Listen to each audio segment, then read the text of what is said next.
Welcome to the Driven by Us podcast, driving change in STEM and media within automotive and motorsport. This season, we'll be speaking to key figures and inspiring role models within the industry. Welcome to the Driven by Us podcast, driving change in STEM and media within motorsport.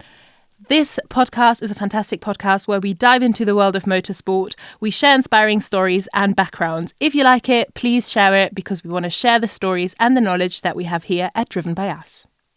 Today, I'm joined by a very special guest. He is, let's say, very important. Without him, this podcast wouldn't exist. And without him, I wouldn't be here either. His name is James Dornor. Welcome, James. He is the founder, CEO of Driven by Us, and he has got so much more to his name. We'll dive into it. How are you, James? Thank you, Cayana. I'm very well, thanks. It's a pleasure to be here and excited. How does it feel to be sat here at the table and be recording your own podcast? Yeah, pretty proud. It's a fantastic achievement. I see it as a collective. So everyone involved to get us to this position. It's been a community effort. And we've got a fantastic lineup of guests this first season of the podcast. And looking forward to everyone hearing all the inspiring stories. Now, James, you've got a very inspiring story. Not only are you CEO of Driven by Us, you're also a man of many traits. Like, you've got so many talents, but one of which being you worked at Mercedes for a long, long while. You're going to tell us all about that. You've had quite interesting childhood. So I want to start there. You were born at only 24 weeks. Your dad passed away when you were 7. You had a lot happen to you as a child. Would you share with us your happiest childhood memory, and then we'll go from there? Yeah, so my happiest childhood memory is probably when I was about 10, actually. So obviously the adversity of growing up with difficulties, it happens to a lot of people in life, single family household with siblings as well. So my happiest memory was probably getting a bike from my brother-in-law for my 10th birthday, a BMX bike, and just kind of riding it up and down the park and just enjoying how that freedom and how it works. So that kind of led me down the path of, I want to see how bikes work. What can I do to take it apart and improve it and see what happens when it goes wrong? What kind of child were you? So you already mentioned that you had an interest in seeing how things worked, but what kind of child would you have described yourself as? I was pretty quiet, quite reserved. I still think I am a bit quiet, to be honest, but like to kind of speak my mind and be free. But yeah, definitely quiet as a child, hardworking, not the smartest, but, determined to kind of making sure that everyone was, okay within the household, my siblings as well. So just kind of getting on with the tasks that were required up and down the house, and obviously enjoying sports as well, playing football, tennis, those sort of activities. Did you know what you wanted to be when you were a child? I think typically coming from an African household, you always hear doctor, lawyer, engineer. So mum would always say, you've got to be a doctor, lawyer, engineer, but wouldn't necessarily know how to kind of go into those roles. I always had an interest in cars, but it was more of a case of, that's a cool job. You don't really see personnel look like you working in the industry or in that job. So it's just kind of like, oh, collect cars, build them as a hobby, whether it be Connects or Meccano, those kind of little toys that you play with. So you say you were quiet, more introverted. You did have the interest in cars and bikes. Did you have a dream to be working in the industry then? In terms of the industry of automotive and motorsport, probably yes, but that wasn't apparent until I went to a London motor show in the London Excel at the time. So a family relative took me to that motor show, and it's kind of like, wow, there are all these cool cars and like cars of the future. Okay, how do I get a job in this industry? I think I was a teenager just after college actually, and wanted to kind of see what was possible. And it's kind of like, right, I'm here seeing all these cool cars, and how do I get a job in the industry kind of thing, and kind of went from there really. We're going to touch on that, how to get the job in the industry and how you got there. But maybe you could tell us first what your job in F1 involved, because I think you can explain it much better than me. It's a lot of big terms, but maybe you can give us a summary of your journey in the Formula One and motorsport world. Yeah, certainly. So if I were to start from automotive, I was fortunate enough to get a placement at BMW Group in Oxford. So this was while I was at university, my gap year in terms of getting a placement. So I had 50 rejections in the recession year, so wow. 2008. And yeah, I don't know. 50. 50, 50. You counted them. Yeah. All Gosh. the emails, all the rejections. I was like, right, okay, go again. Another email, another application. Let's see Wow. what happens. And it was 2 weeks before you had to decide whether to go into your final year or get a placement year. So you had to seek the placements yourself. And it was a case of getting the placement from BMW and hearing back. It's like, okay, we've selected you for the upcoming year, 2009 to 2010.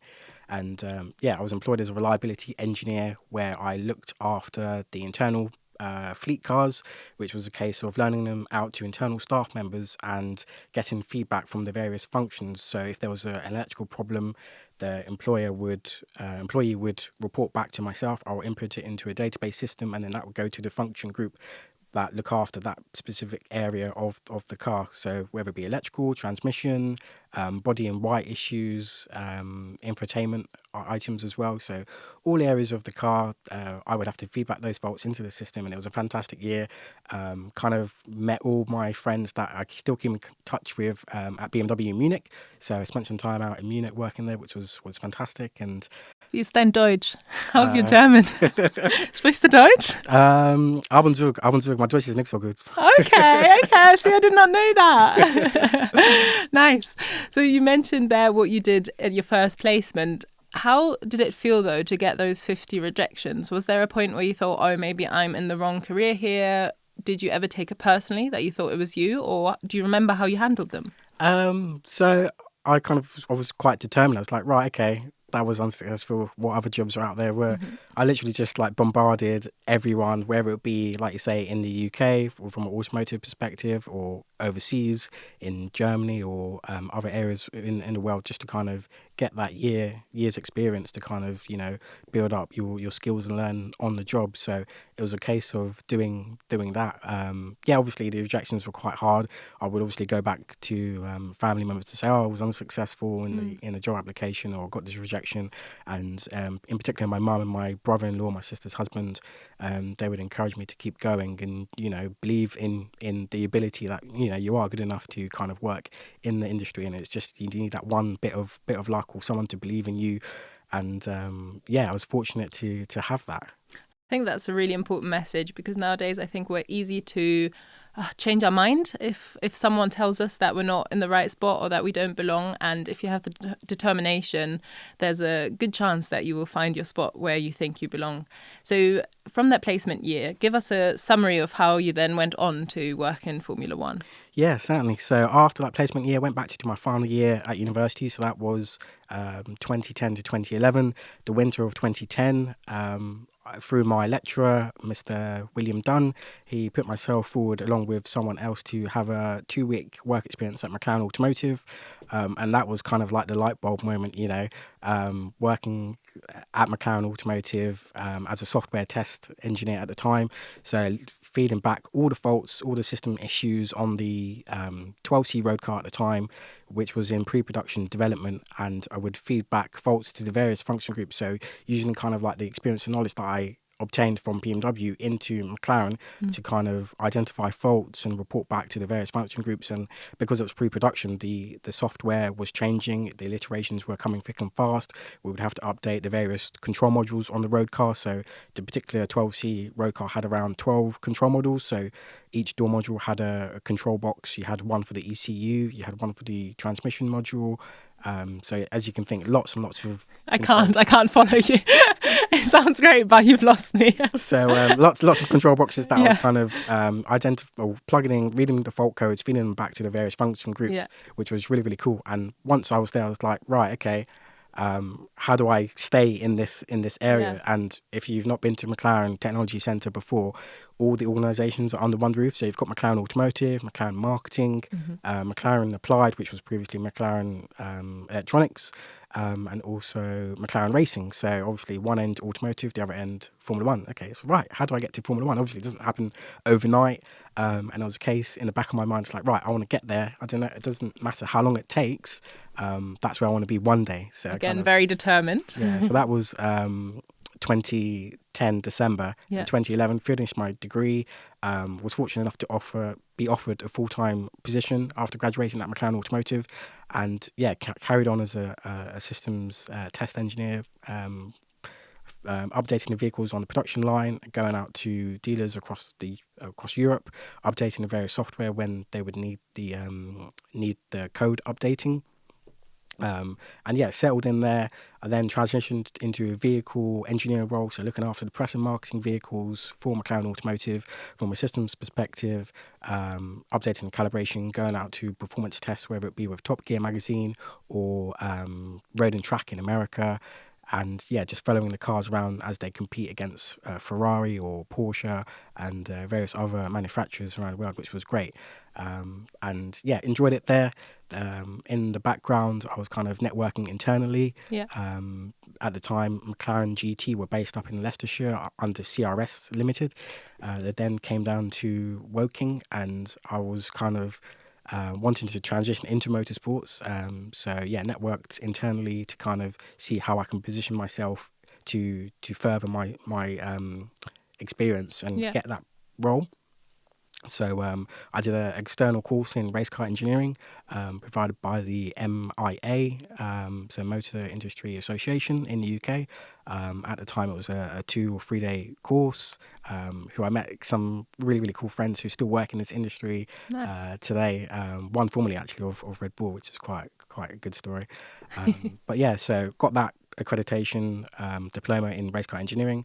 Applied for the role at McLaren GT when they moved down to Woking, and yeah, was successful. And I was a customer support engineer and also led the development on the 12C sprint car, which was a hybrid of a road car changed into a track only car. So using my skills and knowledge from the systems, taking out all the emission items, working with the development teams to kind of ensure it was a track-only vehicle as fast as possible for what the car is capable of. So working with the team to kind of develop the code and go out and do software testing and development testing on the car all over Europe on really, really cool racetracks. Went out to Bahrain, went out to Dubai to kind of see what it will cope like in the heat, in the high temperatures. So hot weather testing, which was great. So after doing that for a couple years, then moved on to the GT3, so race cars. So a customer support engineer for the GT3 race cars all around the world. So Pirelli World Challenge at the time in America, which is now called GT America. In Europe, Blanc Pan endurance racing, which is now Pirelli Endurance Challenge in Europe, and Australian GT as well as British GT in the UK. So supporting from a customer perspective the customer teams that McLaren had with their vehicles and ensuring that they met the performance requirements for that specific championships. They would operate a balance of performance, so we would ensure that the turbo was functioning as it should to meet the boost curve, so it wouldn't go over boost. So if you have one spike or several spikes, you're disqualified. So we were in control of the calibration to ensure that the vehicle is performing to its maximum in each of the sessions. And obviously, once you get to qualifying rates, you can't change any parameters. So it has to be top performance. I feel like I'm getting a lesson. I'm like drawn in. So again, as well as that aspect, which was a really cool part, liaising with the customers with any kind of spare parts they need, any kind of issues that they have with bodywork or sensors. So the overall customer support experience where you're liaising with the customer who own the car as the manufacturer representative to kind of ensure they have a perfect race weekend. Obviously, you have some bad weekends, and customers don't tend to listen to you, and you have to leave them to it. But no, fundamentally, I learned about all the software that you used in Formula One, so Atlas and System Monitor data software, which is provided by McLaren Applied, and yeah, that was kind of like my way into kind of learning about, I could do this in Formula One because the same systems, it's just quicker time frame that everything happens, working under pressure, working under constraints. So I was there from 2012 to 2017 in the background applying for roles in Formula One, unsuccessful, but kept going, really enjoying my time at McLaren GT.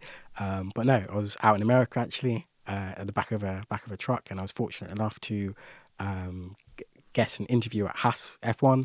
So I applied probably way back in early 2017, didn't hear back. Typically the notice periods or the waiting times are 3 to 6 months for an engineering role in F1, or even longer sometimes. And didn't hear back until probably like August of... So the waiting period, sorry to interrupt, the waiting period from applying and hearing back. Yeah, so sometimes waiting periods for them to get back to you, because someone might be in a position or someone might be leaving the position. Right. The notice periods for the previous person is 3 to 6 months, or sometimes even longer, could be up to a year. So typically the hiring process is a slow process for experienced engineers in motorsports, in Formula One, in particular. So yeah, didn't hear back till July, August time of 2017. Had an interview. I was out in America at the time, in the back of a truck, speaking to the head of electronics at Haas Formula One team. Also spoke to Gunther Steiner as well. So that was quite an experience, trying to sell myself over the phone in America while he's obviously back in the UK in Banbury, or at a racetrack. Wasn't sure whereabouts of his location, but no, it was quite a cool, surreal experience. Had the interview. Again, didn't think I would be successful. Then a few weeks later, got a call back, and the rest is history. Got into Formula One, flew out to Japan 2017, and kind of finished the season with Haas.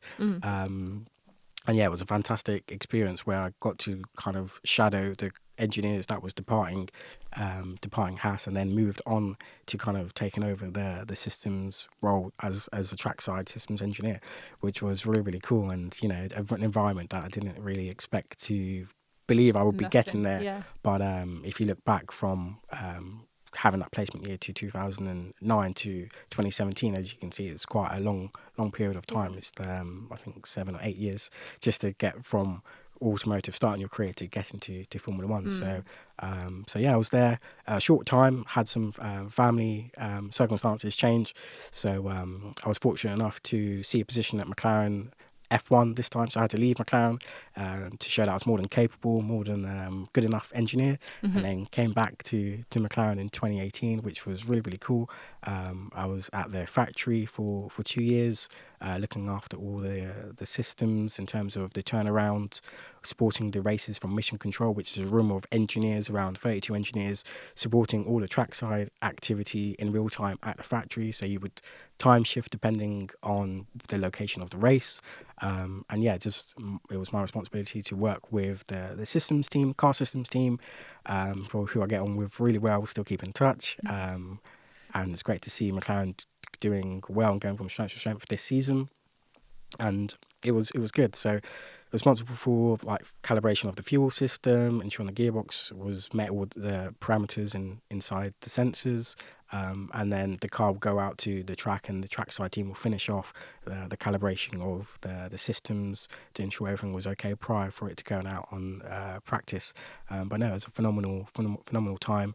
And then just by chance applied for a role before COVID, so it would have been 2019 to McLaren, to Haas, sorry, to Mercedes, to Mercedes AMG Petronas Formula One team, in the heritage department.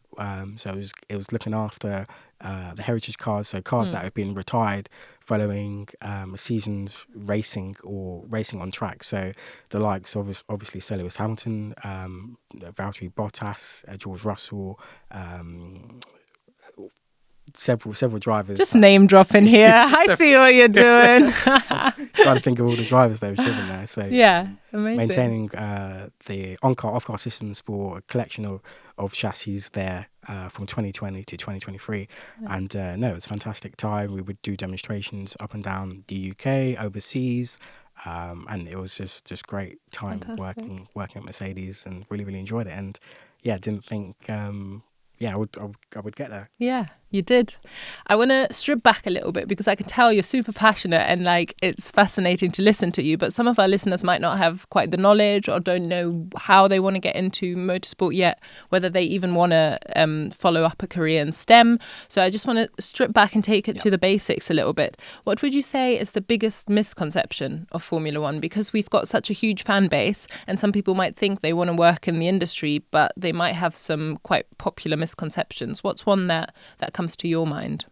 I think everyone instantly assumes F1, that's like the only area of motorsport you can go into, pinnacle. but there are so many levels. What I didn't mention throughout those kind of like transitioning from early years to where I am now was obviously getting the work experience. So volunteering your time at lower levels, whether it be single seaters or lower championships, open wheel, closed wheel championships that run up and down the UK, which you can typically work a weekend. Teams typically call them weekend warriors, and they tend to cover their travel and accommodation in return for obviously yourself working a weekend with them, gaining that experience that all the employers up and down the motorsport paddock in the UK in particular look for. So I think it's getting that base experience. Everyone thinks it's quite glamorous, but it's quite long hours. As many guests that have spoken on the podcast this season, that you have to work from early in the morning to late at night. Obviously, if you speak of F1 in particular, there's a curfew now, so hours are reduced, but it's still long hours. You're traveling a long time. But no, it's rewarding when you see your car do well on track, whether it be Formula One or wherever it be other levels of motorsport. For example, GT racing, I really, really enjoyed GT racing. You had the freedom to kind of go up and down the paddock and explore all the teams and, build a rapport with your competitors almost. Yeah. The world of motorsport is huge. And I think it's often, like you say, just understood as Formula One. And that's where people want to go. But I think, it makes sense to get experience in other areas and also maybe find your dream role in other areas. And then you can always see if you want to progress onto F1 or if something comes up. Does your immediate family, I always find this an interesting question, understand what you do and what your job is? Because whenever I talk to you about your job, you just, you geek out, you love it. And I can tell. But for a family member that might not be in the industry, do they understand what your day-to-day job is? My mum still doesn't know what I do. See? Same with my parents and grandparents. They have no clue. So as long as I've always said worked in cars, and she's just happy with that the fact that I'm an engineer. Yeah. Does cars. Yeah. But other members like my nieces and nephews, sitting down with them, explaining to them, exactly what I do. I was fortunate enough to take my nephew into McLaren to kind of have an open day and even have a work experience at the campus to kind of learn about engineering, and he's working as an engineer but not in cars but a different sector. So nice. I think he took inspiration of seeing what I did and now wants to be an engineer. So that's really, really nice. So we finished your career path at making it to Mercedes, and now you're driven by us. So tell us about that transition. Obviously, it's come from a lack of something. Tell us what you were missing in the industry and how you then came to, start this community. Yeah, so I think it dates back to probably when I first started in Formula One in particular. So in 2017 at Haas, there wasn't that much diversity in the industry. You would walk up and down the paddock and you wouldn't necessarily see someone like you, but it wasn't a case of, it's obviously an issue, but it wasn't a case of, there's a problem that, wasn't unnoticed. It was a case of you there to do the job because you've got the experience, you've got the talent, you've got all the skills to do the job. It wasn't a case of there wasn't the representation. I think driven by us and our perspective, it was a case of creating a community and a sense of belonging and a safe space where everyone who's working in the industry, from underrepresented groups, whether you're a person of colour or other backgrounds, that you can kind of air any kind of experiences that you've had. We've had several events over the past year where all of the experiences that we've had as a community all overlap. So it's just a case of, if you have any issues, there's maybe a brother or sister or someone that you can relate to, that you can go to in confidence without having any kind of issues from the organisations where you're working. And then that's where we come in. We can go to those organisations and feedback anonymously the feedback that we're getting, that how they can improve their culture internally, based on the lived experience that we've had through the authentic community of Driven by Us. So yeah, it was kind of born out of the lack of representation visually seen in the industry, in particular obviously Formula One in the paddock, and then obviously in internal networks. So we're seeing more and more internal networks now being formed at various teams, which is really, really good to see. But obviously in 2020, in 2021, 2022, we weren't seeing these. So it was born out of, our experiences and the feedback that we can give to those teams on how to improve their internal culture, and also the retention as well. So a lot of recruitment 2020 global events have happened. The focus was diversity. Okay, let's get the talent in. Okay, what are we doing to support them? What we're doing to progress their careers? What we're doing to kind of get them into the leadership positions within the industry? So it's a case of being guided by Driven by Us to kind of support them on that, and also for them to have a community where they can feel as if they can also give back to the next generation and those up and coming into the industry. Nice. Yeah, make it more sustainable and worthwhile. What had to shift in your head to say, I'm leaving my secure and amazing job at Mercedes and I'm going to start this from scratch. I have no clue what's going to happen with it, but I feel like I need to revolutionize the industry. So tell us a little bit about what was going on in your head. Was there a build up? Was it an emotional matter as well? I think in the background, I also did some work with AFBE, so Association for Black and Ethnic Minority Engineers, and they focused on engineering as a whole and STEM focused, and being mentored by Dr. Nike Flania, and she was quite instrumental in kind of, if there's a gap or a need for something, go ahead and do it. And in the background, as a group of collective engineers, one of the light bulb moments was, right, we should put together a panel full of diverse talent working in the industry. So we had the likes of Callum Nicholas, Antoine Richards, Biftu as well, who all formed a panel. We held this at Alpine under AFBE, and it was phenomenal. So we then wanted to take this idea to all of the teams. However, it didn't really progress, and I think it was born out of that. We wanted to be a collective to kind of show the talent of which the industry has and what's possible, but nothing really progressed. So we decided as a collective group, right, we needed to do something, but obviously everyone's in their secure jobs and didn't really want to do anything. So I thought, okay, I like helping people.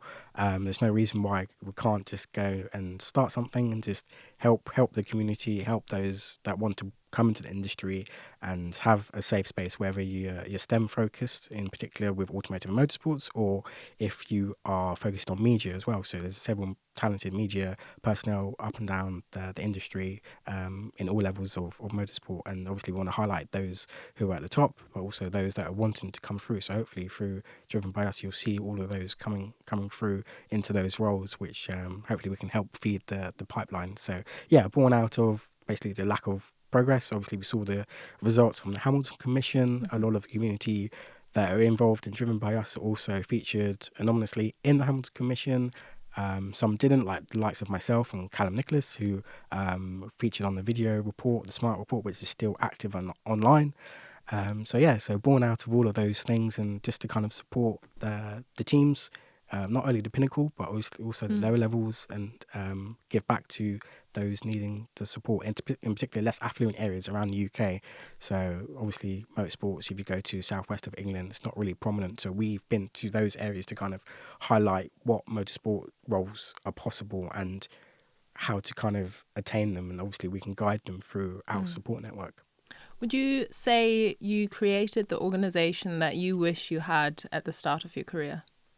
I guess it's a support mechanism and a support network and a community which was needed. I guess if there was something like this at the start of my particular career, then yeah, you probably would have advanced a lot quicker to kind of get into the industry, rather than doing those applications, having no guidance. There wasn't really much mentoring. It was just kind of like getting experience, do a CV, do a cover letter, and then seek out those employers to kind of see if you're more than capable to have that position and then be successful in the interview, the assessment centres. So through Driven by Us, we can start to implement all of those things: CV writing, mentoring, 360 feedback, speaking with the teams and liaising with them, CV filtering of the diverse talent to enter the industry, as well as educate them on our lived experience in terms of ED&I, which obviously comes under sustainability, which is under the cost cap. So through programs that the teams run, hopefully we can get the exposure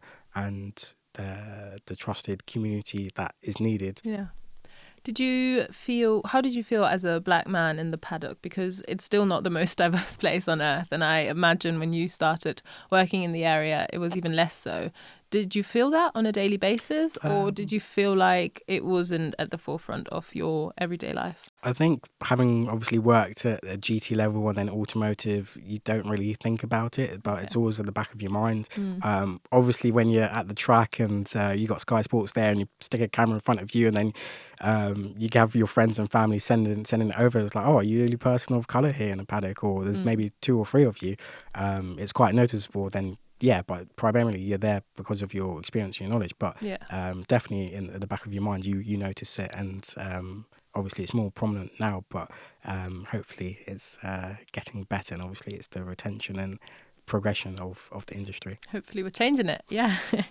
I want to ask what you would say the biggest achievement of Driven by Us is so far. It's a very young organisation. We're still starting it all, but you've achieved a lot and you're so passionate and determined. What is the proudest moment of the organisation for you personally?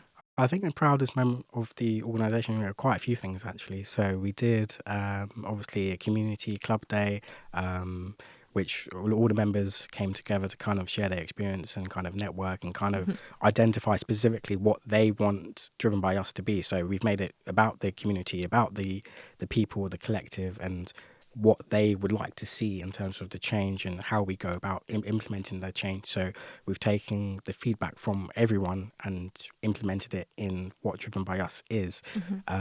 So that was quite a nice achievement because it's a collective achievement. In terms of further recognition, obviously we were awarded the Points of Light by the former Prime Minister. So we're invited down to Downing Street, which was a huge achievement. So the Points of Light is a prestigious award from the UK government, which highlights voluntary work and community work for organisations or a person that has done something to kind of improve their area of focus. So as you know, Driven by Us is a not-for-profit organisation, so any funds that we do take, it goes back into the community, whether it's delivering programs or doing events for the members. It's there to kind of progress and empower the community. So we're here to kind of support others. Yeah. And that's like Driven by Us is such a big success within the short time it's been around. And when we talk about your career, you also sound like a great success. But is there maybe a time, because I feel like we should always show both sides, where you think you failed in life or where you felt like a failure, but you managed to bounce back from it? And if so, how did you bounce back from it? Good question. So I think when things go wrong, so I can recall several moments of the career. In particular, McLaren GT were out in Nürburgring for Nordschleifen Nürburgring 24-hour race, and that was a huge race. And working with one of the customer teams, we had an issue with the engine. We identified this issue, and the customer went against our recommendation.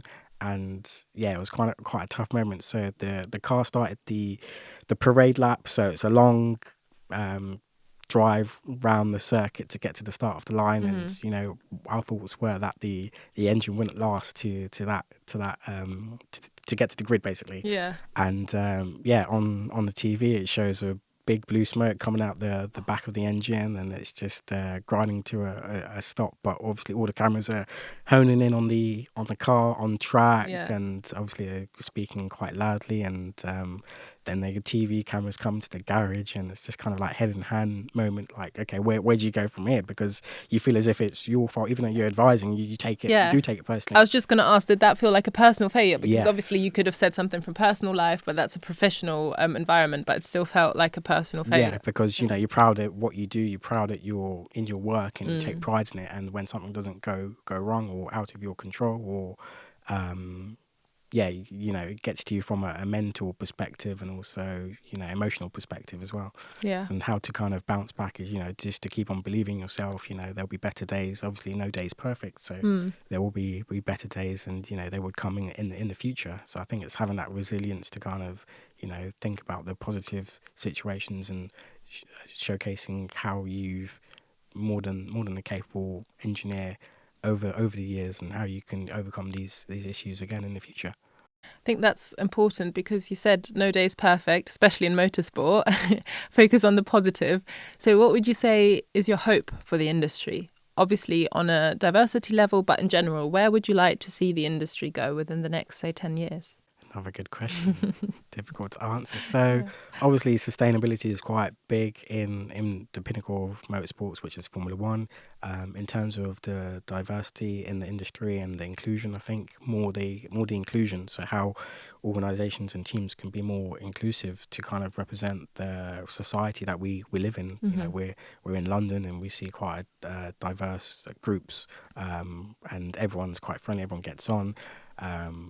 Perhaps a culture shift across the team. Some teams are fine and doing everything fantastically. Some teams need improvement or guidance, and that's where Driven by Us can come in. So collectively, just bringing the talent from all walks of life into the industry, nurturing them, having the progression, seeing the diverse boardrooms, for example, and the diverse talent in leadership roles, and for those organisations to be inclusive in what they do, and not just commit to doing a program or an activity once a year or twice a year. Have that longevity in what they're trying to achieve.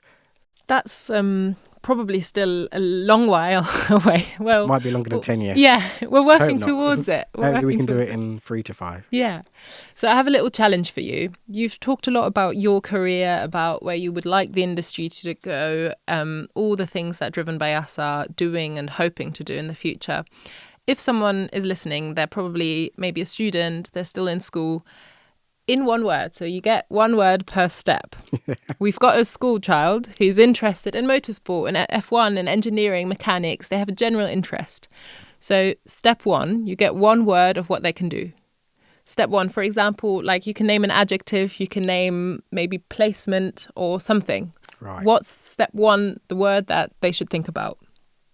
Do you understand the challenge? Yes. Yeah. Okay, so really general, step 1, what should you think about? Volunteering, great. So you volunteered. What's the next step? Step 2? Experience, work experience. Very good. Now you've volunteered, you've collected some experience. What might be the next step, or something you might have to keep in mind for step 3? Showcasing. Oh my God, you've done this before, haven't you? No. Okay, so we've done volunteering, experience, showcasing, and we've got 2 more steps on the ladder. So step 4. Tricky, getting harder now. Step 4, believing, showcasing, believing, and we're finishing on step 5. Achieving. That was beautiful. I could end on that, but I'm not quite done yet. So I've got a question that I wrote down, which I call legacy laps. If you could leave one lasting message or lesson for the next generation of motorsport professionals, what would it be? How do you hope they'll continue the work you've started, and how would you like to be remembered? Tricky question. Tricky. And yeah, I know. So yeah, your legacy and a message for the future generation. Message for the future generation. I think the same thing applies that when I was younger and coming through, and then got the support that I tried to relay back to personnel that I tried to mentor. So I would say, go out, get that experience, look at the lower levels of motorsports, and think about how long you want to kind of go to get into position. So, if you get there straight away, 1 year, 2 years after doing your apprenticeship or going to university and getting a graduate role in the industry, think about where you want to be in 5-10 years time and make those steps on how to get there. So like we've just discussed the 5 points with the objectives, how you believe you can get there, and believe in that. And also, don't put a time frame. You need to do it in 2 years, 3 years, 4 years. If it takes 5 years, 10 years, if you look at my journey, it's taken a long time just to get to the end goal of working at Mercedes, for example. But no, thinking of that longevity and get that experience, seek your mentors, seek a coach, a life coach, seek a advocate that believes in you and bigs you up in the industry or outside of the industry, whether it's a family member or just that one person, because that's all it takes. It just needs that one person. That can be your mum, your sister, your brother, that one person that believes you, regardless of whether you want to go into STEM, whether you want to go into media or another career in life. You just need that one person to kind of believe in you and guide you from the setbacks, because there will be setbacks, there'll be hard times, but you just need that one moment, and then that will set the ball rolling. But start your foundations early, get experience at the low level, and then take it from there, and believe in yourself. And there's nothing wrong with getting there straight away, and also there's nothing wrong with taking 5, 10, 15 years to get there. And even if you're for example 25, 30 plus and you wanted to work in the industry, same thing applies. You can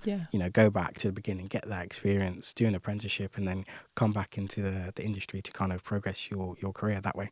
That's really good advice. And if you were to put in one sentence, if you could try so that people can really remember it, what's the one thing you wish all kinds of people, especially from underrepresented groups, what do you wish they knew about motorsport and the industry? I think it's increasing the knowledge. So increasing, what is motorsport, the different levels of motorsport, what roles are, what the jobs are. A lot of the underrepresented community don't know the roles within the industry, whether it's an engineer, a mechanic, a technician, whether you work in logistics, hospitality, marketing, whether you're a presenter, working communications. There are all sorts of roles, and it's for everyone. And you can see yourself there because there are personnel that look like you in the industry, in particular at Driven by Us. But no, there are people that look like you from underrepresented groups, and we're a huge advocate for allyship as well. So Driven by Us isn't just about underrepresented groups. We have a load of members who are supporting the cause as well, who are also working in the industry. And I think that's one thing I learned whilst working in F1 and Formula E and in racing in general, is there is almost a role for everyone, because the industry is so huge. It doesn't matter what you want to go into, even if you want to be a dancer. Like F1 has dancers, in the opening ceremonies, and there's so many things that you can pursue that if you like the idea of working in the motorsport industry, but you're not quite sure what you want to do yet, or you think the kind of job might not exist, it probably does. It probably does exist. Yeah. Final question for you, James. If you could sit down and have a candid conversation with any driver or team principal or other role about diversity and inclusion in motorsport, who would it be and what would you ask them? Who would it be and what would I ask them? Team principal and driver? I thought team principal and driver, but to be honest, it can be anyone in the motorsport industry. Someone who might have an impact. I think someone who might have an impact could be Zach Brown at McLaren. So obviously he's quite well versed with the American market, and obviously owns quite a few teams in McLaren, and obviously United Autosports up in Leeds. So probably. What would you ask him? What I'd ask him? Yeah. Probably see how McLaren could make the organisation inclusive, or even other teams as well. How they progressing with the inclusivity within their teams and what kind of programs they run. Specifically, obviously STEM is a big program across all organisations in motorsport, so I probably understand that they're doing them quite well, but what other initiatives are teams doing, in particular in terms of ED&I, and how much of the cost cap is allocated to that particular area, and why is it under the cost cap if it's an area which the industry is trying to improve, and maybe that can go back to Formula One. Really good. I'd like to hear his answer to that. Now, James, it's been a pleasure to talk to you. You have got quite the journey, coming from a single parent household, living in council houses, you said bouncing back and forth between hotels, council houses with your siblings, being an introverted child to the pinnacle of motorsport and now here with your own organisation, Driven by Us. You can be really proud of yourself. What's your biggest takeaway from your journey? What's something you would like to share with the listeners? I think the biggest takeaway is just keep on believing yourself, no matter how hard it might seem. If you have an idea, go with it. What's the worst that can happen? You know, you have people supporting you along the way, and I see Driven by Us as a collective. It's not just myself, even though you say I'm the CEO. It's everyone coming together with the likes of yourself, the team here today recording the podcast, those senior leaders within the organisation as well. We've got a great team, and it's all voluntary, and we're all supporting the community. So yeah, the biggest takeaway is probably just to believe in yourself, and you can achieve it regardless of how long it takes, and anything is possible. I'll put that on a t-shirt. Now, it would be nice to end here, but I have one last question. Yeah. It's not my question. It's a question from the last guest. Okay. You will get to ask a question for the next guest as well, but we'll start with our last guest's question was, if there could be a Grand Prix in an African country, would you therefore, or for this GP, get rid of Monaco? Ooh. Is that something you would do to be able to have a GP in an African country? How long's the contract? Is it like 1 year? Was it 3 years? I don't know. I mean, we haven't had the specifics, but I would say it would have to be a multiple year contract. Monaco's off the calendar. Monaco's off. Well, Monaco or Africa. I would say, it needs to be done because no one's been to Africa for a long time. I think the last race was Kalami in South Africa. I know there's quite a lot of talk of developing the track there. I've been out there back in 2011, phenomenal track. The altitude's really, really cool, and it's just really, really nice to be there.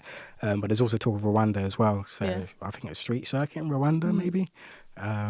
Yeah, definitely. You'd do it. Definitely, yeah, I would. Yeah. Bye, Monaco. Glitz and glamour for African life. Yeah, we can have glitz and glam in Africa for sure. Okay, have you got a question for our next guest? Next guest question. Yes, that I can ask them. That's a tricky one. I mean, it can be random, it can be specific. It can be fun, it can be serious. Just thinking. Take your time. So I think the question that I would have for the next guest is,